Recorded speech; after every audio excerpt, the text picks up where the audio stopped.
That's my kind of achievement. Is that it? Let's go.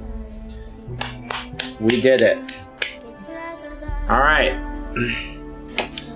First things first, the bottom center of the screen says that we've beaten 54 games in 2024 and 501 since we started doing this in 2020. Lies! All lies.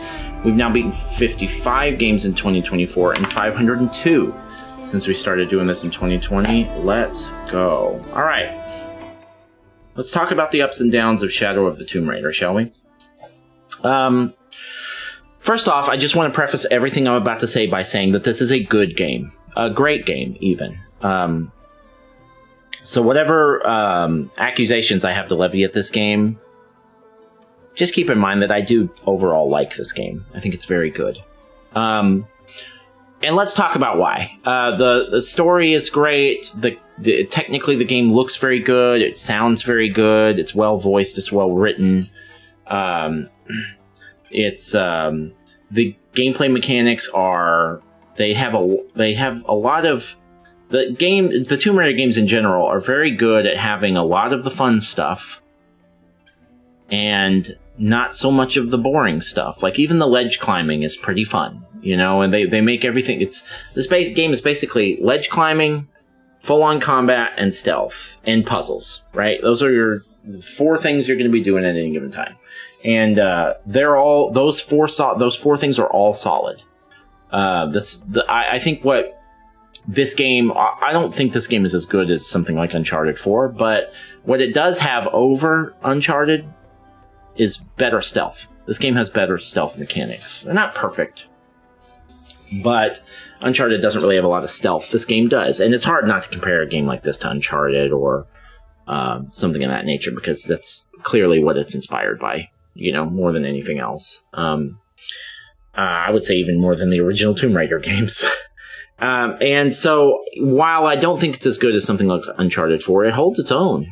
It holds its own. It's got its own flavor that gives it value next to something like the Uncharted series. So, you know, the stealth is good. The combat is good, if a little easy. The game gives you so many options for just head-on combat that... honestly, well, we'll get into that in a second, but it's fun. Regardless, it's fun to shoot the weapons. It's fun to use the bow. It's fun to use the stealth and stab people in the back with a knife. All that stuff is fun. It's fun to sneak around, rub mud on yourself, and get into the walls Rambo style. All that stuff is great. The stealth is good. The combat is good. The ledge grabbing and stuff is good. It's a little buggy at times, but it's good. And the puzzles are pretty good. The puzzles of those 4 categories are the ones that are probably the least impressive, but they're not bad. They're fine. They're fine.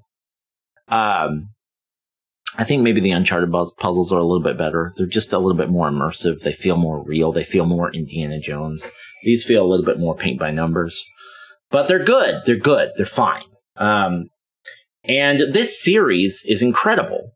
The Tomb Raider reboot games are all a high standard. Now that brings us to my critiques. I think the 2013 reboot is an amazing game. I thought Rise of the Tomb Raider was even slightly better. Big epic set pieces, great story, high stakes, lots of crazy situations, buildings crumbling, and, you know, tanks falling on you and falling out of airplanes and all that stuff. It's great. I love it. This game does less of that. Now, yes, there is a plane crash, but it happens during a cutscene. You don't actually play through it. Yes, there is a part where a city is falling apart, but A, that's been done before in this game series and in Uncharted, and B, it's only once toward the end. The game actually is, I expected what happened with Rise of the Tomb Raider. The 2013 Tomb Raider game was very good, and then Rise of the Tomb Raider was bigger, better, crazier, more insane. It just went harder. This game tones it back a little bit. It actually reins it in a little bit. It's not as crazy. It's a lot of jungle. It's a lot of caves, couple of ruins, 2 set pieces that are really insane. And it's mostly just going through caves, this game. It's a lot, it's a lot more one note than the other ones. I don't know why they chose to do that. It's just less.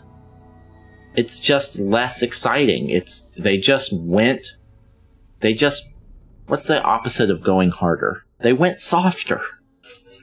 They just went softer with this game. And so that's my overarching complaint, is this game just it doesn't have a bunch of crazy set pieces.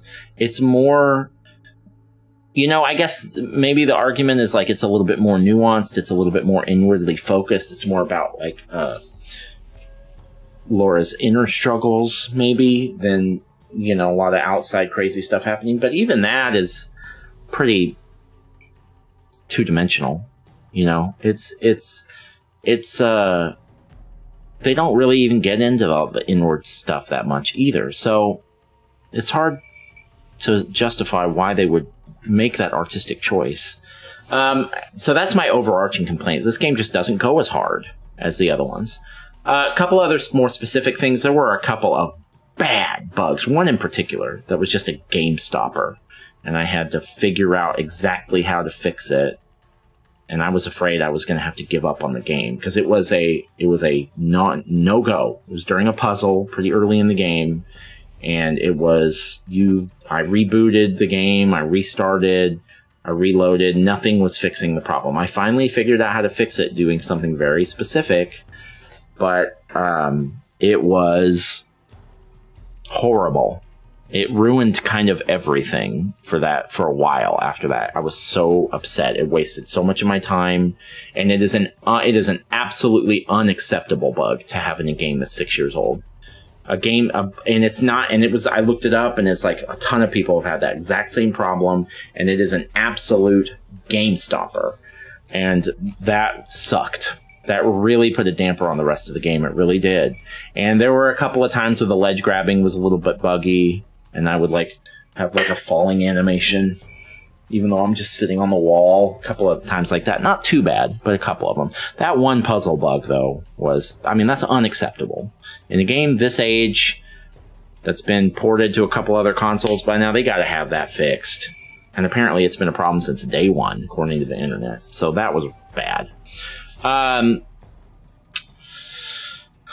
I don't think there's much else really to say negative-wise. I still think it's a great game, but it is not going to rank in the top 100. Rise of the Tomb Raider, I believe, is at 96, and I believe Tomb Raider 2013 is at 103-ish. Those are great rankings. Those are A-tier to God-tier rankings. This isn't going to be that high. It's good, but it's just not amazing. The other two were amazing. So I was much less interested in the side content. It just wasn't as compelling to me. The area level design, like the area that you're in, wasn't as interesting to me. I mean, it was cool, the South American jungle or whatever is cool. It's cool, but I just feel like the other two games just went a lot harder. I'm trying to think of if there's anything else critique-wise. That's it. It's just, the main problem is that it just doesn't ever go to 11. Oh, yeah, there is one other thing. The final boss fight is a joke. It doesn't make any sense. Oh, yeah, okay, so there is the game, so the combat in the game, it's got a little bit of a balance issue. It's too easy. When you're doing stealth, there's some challenge to it for sure. But on normal mode, anyway, and I always play on normal mode, the head-on combat, you'll have like 30, crazy creature dudes coming at you, and it looks really scary. But then you realize you have a shotgun with like dozens of bullets in it, and you just mow them down. Or an assault rifle with 120 bullets. I never upgraded my capacity or anything, and I always had more than enough. The game gives you so many tools, multiple weapons, your bow, different kinds of bow fire rates, all these different consumables you can use, that the head-on combat, when it's supposed to be head-on combat, is a breeze. What gets dicey with combat is when you're really supposed to be a stealth area and then you get seen, then things can get dicey because those are not designed to be shot through. But when it comes to the parts that were supposed to be combat, it was a breeze. Almost all of the time, I died 41 times during this game. Almost all of those times were because I fell off a ledge. Almost none of it was combat. And the final boss fight, I didn't die at all. It took me a while to figure out how to do it. The final boss fight was dumb because the rules were not clear. I couldn't really tell what I was supposed to do. And then, but it was so hard to die that I just limped through it eventually without dying, even though I had no idea what I was doing.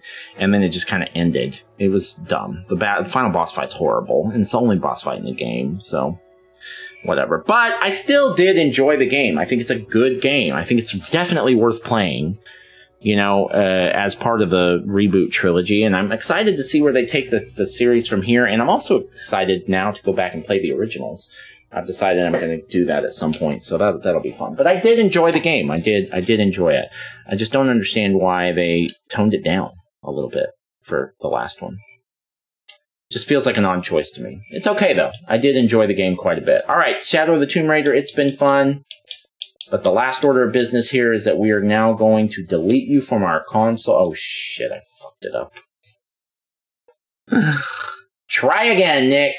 Last order of business, Shadow of the Tomb Raider. It's been fun.